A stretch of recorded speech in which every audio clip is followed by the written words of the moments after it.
నాకిప్పటికీ గుర్తుంది. జిమ్‌కెళ్దామనే డెసిషన్ నా ఓన్‌గా నేనే తీసుకున్నా. మంచి హెల్త్ కోసం. I'm really happy for that.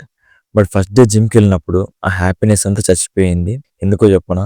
అక్కడ కొంతమందిని చూసి చాలా ఇన్‌సెక్యూర్‌గా, నెర్వస్‌గా అరే! వీళ్ళ ముందా ఇప్పుడు నేను చేయాల్సింది? నన్ను చూసి నవ్వుతారేమో అది ఇది అని చాలా భయపడ్డా.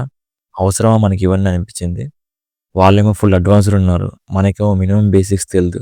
దానికి తోడు ఈ పొట్టొకటి. చిరాకొచ్చేది. బట్ ఎందుకో తెలీదు వెళ్ళా. కంటిన్యూయస్‌గా వెళ్ళా. ఎలా అయినా నన్ను నేను చేంజ్ చేసుకోవాలని ఫిక్స్ అయ్యా. యూట్యూబ్, ఇన్‌స్టా అవి ఇవి చూసి ఏదో ట్రై చేశా. మొత్తానికైతే అలవాటైతే చేసుకున్నా. వదలలేదు. ఆఫ్టర్ 1 ఇయర్ అంటే ఇప్పుడు 15 కేజీస్ తగ్గా. బాడీ ఒక షేప్‌కి తెచ్చా. మజిల్ గెయిన్ అయ్యా. ఇవి కూడా కాదు. ఇప్పుడు జిమ్‌లో కొంతమంది నన్ను అడుగుతారు. బ్రో డైట్ చెప్పు, బ్రో వర్కౌట్స్ చెప్పు అని. ఇంకా కొంతమంది మెసేజ్ చేస్తారు.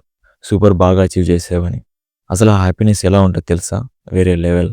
ఇదంతా నేను ప్రౌడ్‌గా చెప్పట్లేదు. ఆ రోజు నేను జిమ్ ఆపేసింటే ఈరోజు నేను ఇక్కడ ఉండేవాడిని కాదు. ఇవన్నీ చూసేవాడిని కాదు. ఇంత హ్యాపీనెస్సే ఉండేది కాదు. సో నీకు అదే చెప్తున్నా. It's just matter of time. నువ్వు కన్సిస్టెన్సీగా ఏదైనా చేస్తే వండర్స్ చూస్తావు. సో దేనికి భయపడకు. ఫస్ట్ నువ్వు స్టార్ట్ చెయ్యి అంతే. అన్నీ అవే వస్తాయి.